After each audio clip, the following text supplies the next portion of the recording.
Hi friends, ಶಾಂತ star ಚಾನಲ್ಗೆ ಸ್ವಾಗತ. ಇವತ್ತು ನಾನು ಒಂದು ಒಳ್ಳೆಯ ಪಾನ್ ಕೇಕನ್ನು ನಾನು ಮಾಡೋದನ್ನು ತೋರಿಸ್ಕೊಡ್ತಾ ಇದ್ದೀನಿ. ತುಂಬಾ ರುಚಿಯಾದಂತಹ ಪಾನ್ ಕೇಕ್ ಫ್ರೆಂಡ್ಸ್. ಇದು ಎಷ್ಟು ರುಚಿಯಾಗಿರುತ್ತಂತಂದರೆ ನಿಜವಾಗ್ಲೂ ಬೇಕರಿನಲ್ಲಿ ಕೂಡ ಈ ರೀತಿ ಮಾಡಲ್ಲ, ಅಷ್ಟು ಟೇಸ್ಟಾಗಿರುತ್ತೆ. ಹಾಗಾದರೆ ಈ ಪಾನ್ ಕೇಕನ್ನು ಮಾಡೋದು ಹೇಗೆ ಅಂತ ನೋಡೋಣ. ಆದರೆ ಇಂಗ್ರೀಡಿಯೆಂಟ್ಸ್ ಎಲ್ಲ ಕೂಡ ನಮ್ಮ ಮನೆಯಲ್ಲೇ ಸಿಗುವಂತಹ ಇಂಗ್ರೀಡಿಯೆಂಟ್ಸು. ನಮಗೆ ಬೇಕಾಗಿರೋದು ಮಾತ್ರ ಪೇಪರ್ ಅವಲಕ್ಕಿ ಒಂದು ಮಾತ್ರ ಅಂಗಡಿನಲ್ಲಿ ತರಬೇಕಾಗತ್ತೆ. ಈಗ ನಾವು ಒಂದು ಪಾನನ್ನು ಇಟ್ಕೊಳ್ಳೋಣ. ಪಾನಲ್ಲಿ ಸ್ವಲ್ಪ ಆಯಿಲನ್ನು ಸೇರಿಸೋಣ.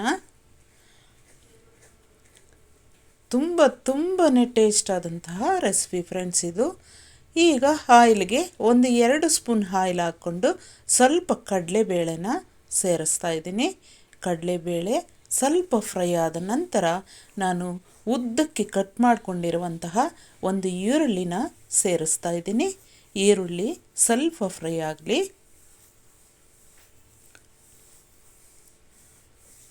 ಸ್ವಲ್ಪ ಫ್ರೈ ಆದರೆ ಸಾಕು ಈರುಳ್ಳಿ. ನಂತರ ನಾನು ಈರುಳ್ಳಿ ಜೊತೆಗೆ ಸ್ವಲ್ಪ ಬೆಳ್ಳುಳ್ಳಿ ಕಟ್ ಮಾಡಿರೋದು ಮತ್ತು ಶುಂಠಿನ ಕಟ್ ಮಾಡಿರೋದನ್ನು ನಾನು ಸೇರಿಸ್ತಾ ಇದ್ದೀನಿ. ಒಂದು ಅರ್ಧ ಇಂಚಷ್ಟು ಶುಂಠಿ ಅಷ್ಟೇ, ಒಂದು 6-7 ಎಸಳು ಮಾತ್ರ ಬೆಳ್ಳುಳ್ಳಿ ಕಟ್ ಮಾಡಿರುವಂಥದ್ದು. ಈಗ ನಾನು ಒಂದು ಕ್ಯಾರೆಟ್ ತುರಿದಿರೋದು, ಸ್ವಲ್ಪ ಕ್ಯಾಬೇಜನ್ನು ಸ್ವಲ್ಪ ಉದ್ದುದ್ದಕ್ಕೆ ಕಟ್ ಮಾಡ್ಕೊಂಡಿರೋದನ್ನು ಹಾಕ್ತಾಯಿದ್ದೀನಿ. ನೋಡಿ, ಸಣ್ಣಕ್ಕೆ ಉದ್ದಕ್ಕೆ ಕಟ್ ಮಾಡಿದ್ದೀನಿ ಕ್ಯಾಬೇಜು. ಎರಡನ್ನು ನಾವು ಇಷ್ಟನ್ನು ಕೂಡ ಫ್ರೈ ಮಾಡೋಣ. ತುಂಬಾ ಫ್ರೈ ಆಗಬೇಕಾಗಿಲ್ಲ, ಸ್ವಲ್ಪ ಫ್ರೈ ಆದರೆ ಸಾಕು. ಈಗ ಒಂದು 3 ಹಸಿಮೆಣಸಿನ್ಕಾಯನ್ನು ಹಾಕಿ ಫ್ರೈ ಮಾಡ್ತಾಯಿದ್ದೀನಿ. ನಿಮಗೆ ಖಾರ ಜಾಸ್ತಿ ಬೇಕಂತಂದರೆ ಜಾಸ್ತಿ ಹಾಕ್ಕೋಬೋದು, ಆದರೆ ಖಾರ ಅಷ್ಟೊಂದು ಬೇಕಾಗಿಲ್ಲ ಇದಕ್ಕೆ, ಪಾನ್ ಕೇಕಿಗೆ.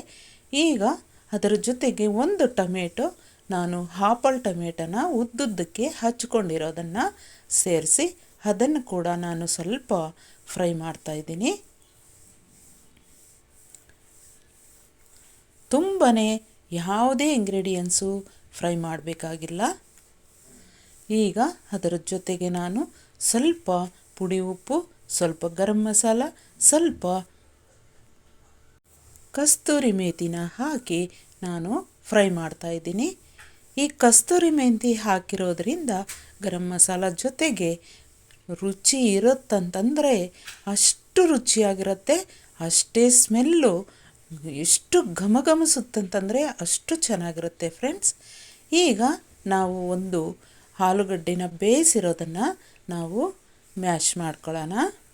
ಕೈಯಿಂದನೇ ಮ್ಯಾಶ್ ಮಾಡ್ಕೊಂಡದ್ದನ್ನು ನಾವು ಸೇರಿಸೋಣ. ಈಗ ಎಲ್ಲನೂ ಕೂಡ ಫ್ರೈ ಮಾಡ್ಕೊಳ್ಳೋಣ.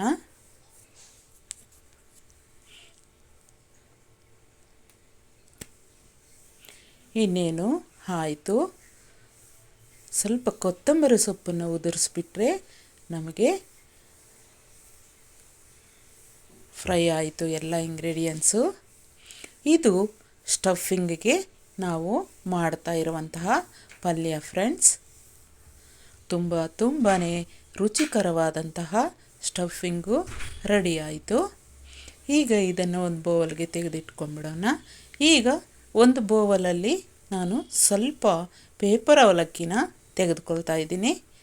ಅದಕ್ಕೆ ಸ್ವಲ್ಪ ನೀರನ್ನು ಸೇರಿಸಿ ನಾವು ಆ ರೀತಿ ಕಲಿಸ್ಕೊಳ್ಳೋಣ.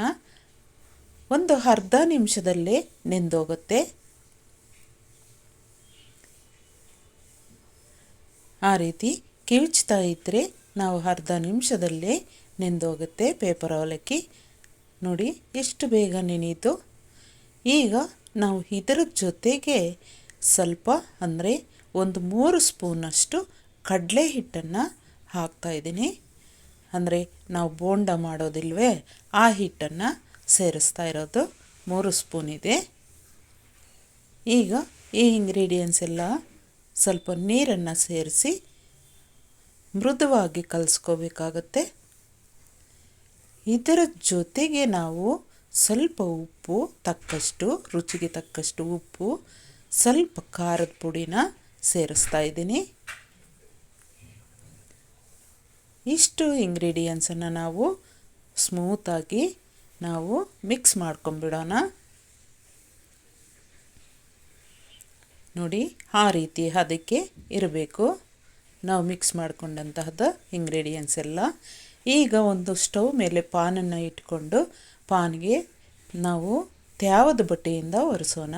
ಸ್ಟವನ್ನು ಹಚ್ಚಿಲ್ಲ, ಇನ್ನು ಸ್ಟವ್ ಎಲ್ಲ ಹಾಕಿದ ನಂತರ ಸ್ಟವನ್ನು ಹಚ್ತೀನಿ. ಈಗ ನಾವು ಎಲ್ಲ ಮಿಕ್ಸ್ ಮಾಡ್ಕೊಂಡಂತಹ ಇಂಗ್ರೀಡಿಯೆಂಟ್ಸ್ ಎಲ್ಲನೂ ಕೂಡ ಆ ಪೇಸ್ಟನ್ನು ನಾವು ಹೆಂಚಿನ ಮೇಲೆ ಹಾಕಿ ಅದರ ಮೇಲೆ ನಾವು ಸ್ಟಫಿಂಗನ್ನು ನೀಟಾಗಿ ಜೋಡಿಸೋಣ. ಕೈಯಿಂದಲೇ ನಾವು ನೀಟಾಗಿ ಜೋಡಿಸ್ಕೊಳ್ಳೋಣ. ಸ್ವಲ್ಪ ಹಾಗೆ ಇಡ್ತಾಯಿದ್ದೀನಿ. ಈಗ ಇನ್ನು ಇರುವಂತಹ ಪೇಸ್ಟನ್ನೆಲ್ಲ ಕೂಡ ನಾವು ಅದರ ಮೇಲೆ ಹಾಕೋಣ. ನೀಟಾಗಿ ನಾವು ಆ ರೀತಿ ನೋಡಿ, ಆ ರೀತಿ ನೀಟಾಗಿ ನಾವು ಹಾಕಿಡಬೇಕಾಗತ್ತೆ. ನೀವು ಬೇಕಂದರೆ ಮಂದಕ್ಕೆ ಬೇಕಂದರೂ ಕೂಡ ಹಾಕ್ಕೋಬೋದು. ತುಂಬ ಮಂದ ಅಂತಂದರೆ ಅದು ಬೇಯೋದು ಕಷ್ಟ ಆಗುತ್ತೆ. ಅದರಿಂದಾಗಿ ಸ್ವಲ್ಪ ನಮಗೆ ಒಂದು 1/4 ಇಂಚಿನಷ್ಟು ಮಂದ ಇದ್ದರೆ ಸಾಕು. ನೋಡಿ, ಬೆಂದಿರೋದು ಒಂದು ನಿಮಿಷ ಆಯಿತು. ಅದರ ಮೇಲೆ ಈಗ ನಾನು ಸ್ವಲ್ಪ ಆಯಿಲನ್ನು ಹಾಕ್ತಾಯಿದ್ದೀನಿ. 1-2 ಸ್ಪೂನಷ್ಟು ಆಯಿಲನ್ನು ಹಾಕ್ತಾಯಿದ್ದೀನಿ.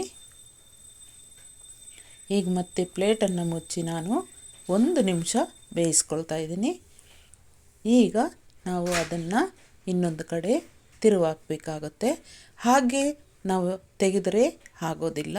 ಅದರಿಂದಾಗಿ ಪ್ಲೇಟ್ನೊಳಕ್ಕೆ ನಾವು ಹೆಂಚಿನಿಂದನೇ ಹಾಕ್ಕೊಂಡು ಮತ್ತೆ ಪ್ಲೇಟಿಂದ ಹೆಂಚಿನ ಮೇಲೆ ತಿರುಗಾಕಬೇಕು. ಮತ್ತೆ ಪ್ಲೇಟನ್ನು ಮುಚ್ಚೋಣ. ನೀವು ಪ್ಲೇಟನ್ನು ಮುಚ್ಚದಿರ ಕೂಡ ನೀವು ಫ್ರೈ ಮಾಡ್ಕೋಬೋದು. ಬೇಕಂದರೆ ಪ್ಲೇಟ್ ಮುಚ್ಚಿದರೆ ಏನಾಗುತ್ತಂದರೆ ಚೆನ್ನಾಗಿ ಬೇಯುತ್ತೆ. ಪ್ಲೇಟನ್ನು ಮುಚ್ಚದಿರ ನೀವು ಫ್ರೈ ಮಾಡಿಕೊಂಡ್ರೆ ತುಂಬಾ ಕಪ್ಪಗಾಗ್ಬಿಡುತ್ತೆ ಅಂತ ಹೇಳಿ ನಾನು ಪ್ಲೇಟನ್ನು ಮುಚ್ಚಿರೋದು. ನೋಡಿ ಎಷ್ಟು ಚೆನ್ನಾಗಿ ಬೆಂದಿದೆ. ಅನಂತರ ನಾನು ಸ್ವಲ್ಪ ಹೊತ್ತು ಪ್ಲೇಟನ್ನು ತೆಗೆದುಬಿಟ್ಟು ಆ ಕಡೆ ಈ ಕಡೆ ಫ್ರೈ ಮಾಡ್ಕೊಳ್ತೀನಿ. ಈಗ ಪ್ಲೇಟನ್ನು ತೆಗೆದಿದ್ದೀನಿ. ಆ ಕಡೆ ಈ ಕಡೆ 1 ನಿಮಿಷ ಫ್ರೈ ಮಾಡ್ಕೊಳ್ತೀನಿ. ಫ್ರೈ ಮಾಡಿಕೊಂಡು ಅದನ್ನು ತೆಗೆದು ಒಂದು ಪ್ಲೇಟ್ಗೆ ತೆಗೆದುಕೊಳ್ತೀನಿ. ಇದನ್ನು ನಾವು ಪ್ಲೇಟ್ ಮೇಲೆ ಹಾಕಿ ಈಗ ನಾವು ಮಿಕ್ಸಿರುವಂತಹ ಪಲ್ಯನ ಅದರ ಮೇಲೆ ಸ್ವಲ್ಪ ಜೋಡಿಸೋಣ. ತುಂಬಾ ರುಚಿಯಾದಂಥ ಕೇಕು ರೆಡಿ ಆಯಿತು. ಪಾನ್ ಕೇಕು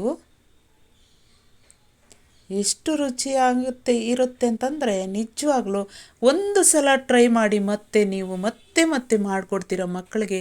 ಮಕ್ಕಳಂತೂ ಬಹಳ ಇಷ್ಟಪಡ್ತಾರೆ ಫ್ರೆಂಡ್ಸ್. ಇದನ್ನು ಸ್ವಲ್ಪ ಆರಿದ ನಂತರ ನಾವು ಕೇಕನ್ನು ಚಾಕೋದಿಂದ ಕಟ್ ಮಾಡಿಕೊಂಡು ಪೀಸ್ಗಳನ್ನಾಗಿ ಮಾಡಿ ಮಕ್ಕಳಿಗೆ ಕೊಟ್ಟರೆ ಪ್ಲೇಟ್ಗೆ ಹಾಕಿ ನಿಜವಾಗ್ಲೂ ತಿಂದು ಎಷ್ಟು ಸಂತೋಷ ಪಡ್ತಾರಂತಂದರೆ ಅಷ್ಟು ಸಂತೋಷ ಪಡ್ತಾರೆ ಫ್ರೆಂಡ್ಸ್. ಇಂಥ ಕೇಕನ್ನು ಮಾಡಿಕೊಡಿ ಮಕ್ಕಳಿಗೆ. ಎಲ್ಲರೂ ನೀವು ಕೂಡ ಇಷ್ಟಪಡ್ತೀರಾ, ಅಷ್ಟು ರುಚಿಯಾಗಿರುತ್ತೆ. ಈಗ ಸ್ವಲ್ಪ ಕಟ್ ಮಾಡೋಣ. ಕಟ್ ಮಾಡಿದಂತಹ ಕೇಕನ್ನು ನಾವು ಪ್ಲೇಟ್ಗೆ ಹಾಕಿ ಕೊಡ್ತಾಯಿದ್ದೀನಿ. ನಮ್ಮ ಮನೆಯಲ್ಲಿ ನಮ್ಮ ಮಗನಿಗೂ ಮತ್ತು ನಮ್ಮ ಯಜಮಾನ್ರಿಗೂ ನನಗೂ ಎಲ್ಲರಿಗೂ ನಾವು ತಿಂತಾಯಿದ್ದೀವಿ. ತುಂಬಾ ರುಚಿಯಾಗಿರುತ್ತೆ ಫ್ರೆಂಡ್ಸ್.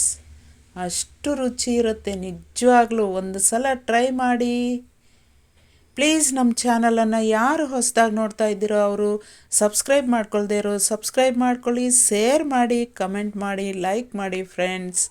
ಇಂಥ ಕೇಕನ್ನು ಎಂದೂ ತಿಂದಿರಲ್ಲ, ಒಂದು ಸಲ ಟ್ರೈ ಮಾಡಿಬಿಡಿ. Thank you.